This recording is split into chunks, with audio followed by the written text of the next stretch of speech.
एक बार भगवान शिव जी पार्वती जी के साथ भ्रमण करते हुए मृत्युलोक की अमरावती नगर में पहुंचे। उस नगर के राजा ने भगवान शिव का एक विशाल मंदिर बनवा रखा था। शिव और पार्वती उस मंदिर में रहने लगे। एक दिन पार्वती जी ने भगवान शिव जी से कहा, हे प्राणनाथ, आज मेरी चौसर खेलने की इच्छा हो रही। पार्वती जी की ऐसी इच्छा जानकर भगवान शिव पार्वती जी के साथ चौसर खेलने बैठ गए। खेल प्रारंभ होते ही उस मंदिर का पुजारी वहां आ गया। माता पार्वती जी ने पुजारी जी से पूछा कि हे पुजारी जी, यह बताइए इस बाजी में किसकी जीत होगी? तो ब्राह्मण ने कहा कि महादेव जी की।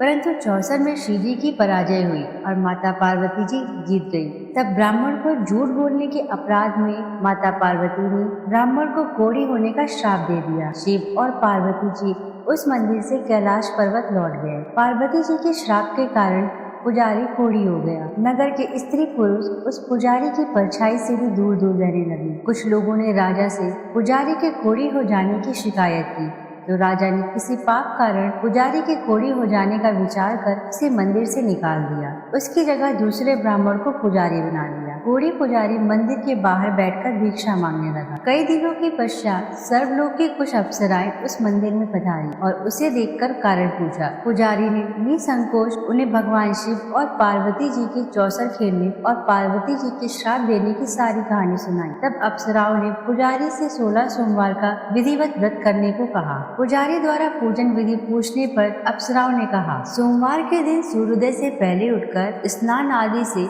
निवृत्त होकर स्वच्छ वस्त्र पहनकर आधा से गेहूं का आटा लेकर उसके 3 अंग बनाना। फिर घी का दीपक जलाकर गुड़, नैवेद्य, बेलपत्र, चंदन, अक्षत, फूल, जनेऊ का जोड़ा लेकर प्रदोष काल में भगवान शिव की पूजा अर्चना करना। पूजा के बाद 3 अंगों में से 1 अंग भगवान शिव को अर्पण करें, 1 आप ग्रहण करें। शेष 2 अंगों को भगवान शिव का प्रसाद मानकर वहां उपस्थित स्त्री, पुरुष और बच्चों को बांट देना। इस तरह व्रत करते हुए जब 16 सोमवार बीत जाएं, तो 17वें सोमवार को 1 पाव आटे की बाटी बनाकर उसमें घी और गुड़ मिलाकर चूरमा बनाना। फिर भगवान शिव को भोग लगाकर वहां उपस्थित स्त्री, पुरुष और बच्चों को प्रसाद बांट देना। इस तरह 16 सोमवार व्रत करने और व्रत कथा सुनने से भगवान शिव तुम्हारे गोल को नष्ट करके तुम्हारी सभी मनोकामनाएं पूरी कर देंगे। इतना कहकर अप्सराएं स्वर्गलोक को चली गई। पुजारी ने अप्सराओं की कथा अनुसार 16 सोमवार का विधिवत व्रत किया। फलस्वरूप भगवान शिव की अनुकंपा से उसका कोढ़ नष्ट हो गया। राजा ने उसे फिर मंदिर का पुजारी बना दिया। वह मंदिर में भगवान शिव की पूजा करता आनंद से जीवन व्यतीत करने लगा। कुछ दिनों बाद पुनः पृथ्वी का भ्रमण करते हुए भगवान शिव और पार्वती उस मंदिर में पधारे। स्वस्थ पुजारी को देखकर पार्वती ने आश्चर्य से उसके रोग मुक्त होने का कारण पूछा, तो पुजारी ने उन्हें 16 सोमवार व्रत करने की सारी कथा सुनाई। पार्वती जी भी व्रत की बात सुनकर बहुत प्रसन्न हुई और उन्होंने पुजारी से इसकी विधि पूछकर स्वयं 16 सोमवार का व्रत प्रारंभ किया। पार्वती जी उन दिनों अपने पुत्र कार्तिकेय के नाराज होकर दूर चले जाने से बहुत चिंतित रहती थी। वे कार्तिकेय को लौटा लाने के अनेक उपाय कर चुकी थी, लेकिन कार्तिकेय लौट के उनके पास नहीं आ रहे थे। 16 सोमवार का व्रत करते हुए पार्वती जी ने भगवान शिव से कार्तिकेय के लौटने की मनोकामना की। व्रत समापन के तीसरे दिन सचमुच कार्तिकेय जी वापस लौट आए।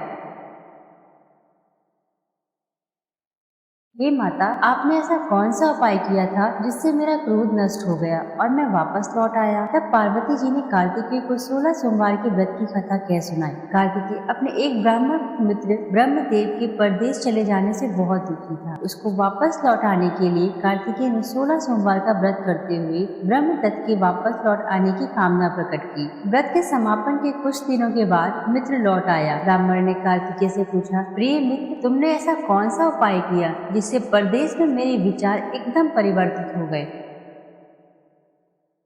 कार्तिकेय ने अपने मित्र को भी 16 सोमवार के व्रत की कथा विधि सुनाई। ब्राह्मण मित्र व्रत के बारे में सुनकर बहुत खुश हुआ। उसने भी व्रत किया। 16 सोमवार का समापन करने के बाद ब्रह्मदत्त विदेश यात्रा पर निकला। वहां नगर के राजा हर्षवर्धन की बेटी राजकुमारी गुंजन का स्वयंवर हो रहा था। वहां के राजा ने प्रतिज्ञा की थी, एक हाथनी या माला जिसके गले में डालेगी वह अपनी पुत्री का विवाह उसी से करेगा। ब्राह्मण भी उत्सुकतावश महल में चला गया। वहाँ कई राज्यों के राजकुमार बैठे थे। तभी एक सजी धजी हथनी सूर में जयमाला लिए वहाँ आई। हथनी ने ब्राह्मण के गले में जयमाला डाल दी। फलस्वरूप राजकुमारी का विवाह ब्राह्मण से हो गया। एक दिन उसकी पत्नी ने पूछा, हे प्राणनाथ, आपने कौन सा शुभ कार्य किया था जो उस हथनी ने राजकुमारों को छोड़कर आपके गले में जयमाला डाल दी? ब्राह्मण ने 16 सोमवार व्रत की विधि बताई। अपने पति से 16 सोमवार का महत्व जानकर राजकुमारी ने पुत्र की इच्छा से 16 सोमवार का व्रत किया। निश्चित समय पर भगवान शिव की कृपा से राजकुमारी के एक सुंदर, सुशील व स्वस्थ पुत्र पैदा हुआ। पुत्र का नामकरण गोपाल के रूप में हुआ। बड़ा होने पर पुत्र गोपाल ने भी माँ से एक प्रश्न किया कि मैं तुम्हारे ही घर में जन्म लिया,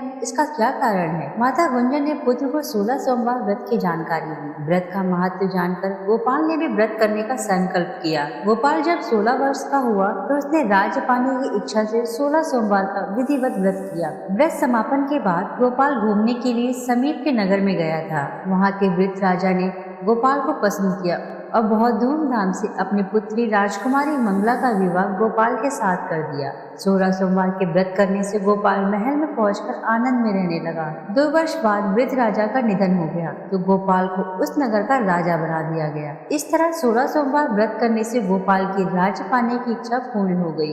राजा बनने के बाद भी वह विधिवत 16 सोमवार का व्रत करता रहा। व्रत के समापन पर 17वें सोमवार को गोपाल ने अपनी पत्नी मंगला से कहा कि व्रत की सारी सामग्री लेकर वह समीप के शिव मंदिर में पहुंचे, किंतु मंगला पति की आज्ञा का उल्लंघन करके सेवकों द्वारा पूजा की सामग्री मंदिर में भेज दी।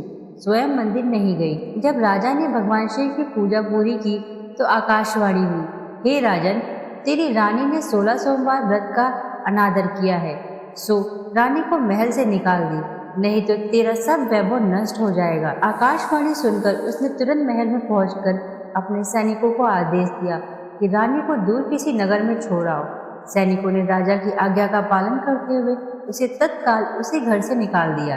रानी भूखी प्यासी उस नगर में भटकने लगी। रानी को उस नगर में एक बुढ़िया मिली। वह बुढ़िया सूत काटकर बाजार में बेचने जा रही थी, लेकिन उस बुढ़िया से सूत उठ नहीं रहा था। बुढ़िया ने रानी से कहा, बेटी, यदि तुम मेरा सूत उठाकर बाजार तक पहुंचा दो और सूत बेचने में मेरी मदद करो तो मैं तुम्हें धन दूंगी। रानी ने बुढ़िया की बात मान ली, लेकिन जैसे ही रानी ने सूत की गठरी को हाथ लगाया तभी जोर की आंधी चली और गठरी खुल जाने से सारा सूत आंधी में उड़ गया। बुढ़िया ने उसे फटकार कर भगा दिया। रानी चलते चलते नगर में एक तेली के घर पहुंची। उस तेली ने तरस खाकर रानी को घर में रहने के लिए कह दिया, लेकिन तभी भगवान शिव के प्रकोप से तेली के तेल से भरे मटके एक एक करके फूटने लगे। तेली ने भी भगा दिया। भूख प्यास से व्याकुल रानी वहाँ से आगे की ओर चल पड़ी। रानी ने एक नदी पर जल पीकर अपनी प्यास शांत करनी चाहिए तो नदी का जल उसके स्पर्श से सूख गया। अपने भाग को खोजते हुए रानी आगे चल दी। चलते चलते रानी एक जंगल में पहुंची। उस जंगल में एक तालाब था, उसमें निर्मल जल भरा हुआ था। निर्मल जल देखकर रानी की प्यास तेज हो गई। जल पीने के लिए रानी ने तालाब की सीढ़ियां उतरकर जैसे ही जल को स्पर्श किया तभी इस जल में असंख्य कीड़े उत्पन्न हो गए। रानी ने दुखी होकर उस गंदे जल को पीकर अपनी प्यास शांत की। रानी ने एक पेड़ की छाया में बैठकर कुछ देर आराम करना चाहा तो उस पेड़ के पत्ते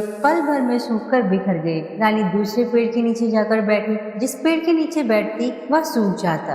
वन और सरोवर की यह दशा देखकर वहाँ के ग्वाले बहुत हैरान हुए। ग्वाले रानी के समीप के मंदिर में पुजारी जी के पास ले गए। रानी के चेहरे को देखकर ही पुजारी जान गए कि रानी अवश्य किसी बड़े घर की है, भाग्य के कारण दर दर भटक रही है। पुजारी ने रानी से कहा, पुत्री, तुम कोई चिंता नहीं करो, मेरे साथ इस मंदिर में रहो, कुछ ही दिनों में सब ठीक हो जाएगा। पुजारी की बातों से रानी को बहुत सांत्वना मिली। रानी उस मंदिर में रहने लगी। रानी भोजन बनाती तो सब्जी जल जाती, आटे में कीड़े पड़ जाते, जल से बदबू आने लगती। पुजारी भी रानी के दुर्भाग्य से बहुत चिंतित होते हुए बोले, हे पुत्री, अवश्य तुमसे कोई अनुचित काम हुआ है जिसके कारण देवता तुझसे नाराज है और उनकी नाराजगी के कारण ही तुम्हारी यह दशा हुई है। पुजारी की बात सुनकर रानी ने अपने पति के आदेश पर मंदिर में न जाकर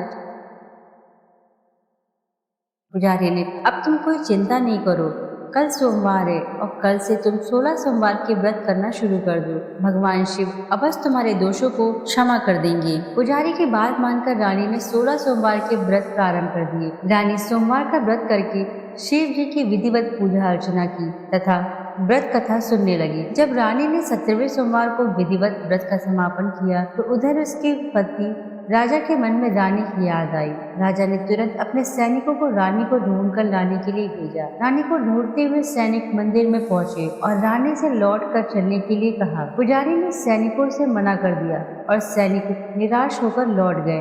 उन्होंने लौटकर राजा को सारी बातें बताई। राजा स्वयं उस मंदिर में पुजारी के पास पहुंचे और रानी को महल से निकाल देने के कारण पुजारी जी से क्षमा मांगी। पुजारी ने राजा से कहा, यह सब भगवान शिव के प्रकोप के कारण हुआ है। इतना कहकर रानी को विदा किया। राजा के साथ रानी महल में पहुंची।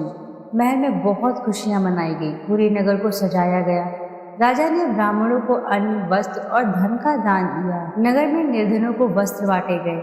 रानी 16 सोमवार का व्रत करते हुए महल में आनंद पूर्वक रहने लगी। भगवान शिव की कृपा से उसके जीवन में सुख ही सुख भर गए। 16 सोमवार के व्रत करने और कथा सुनने से मनुष्य की सभी मनोकामनाएं पूरी होती है और जीवन में किसी तरह की भी कमी नहीं होती। स्त्री पुरुष आनंद पूर्वक जीवन यापन करते हुए मोक्ष को प्राप्त करते हैं।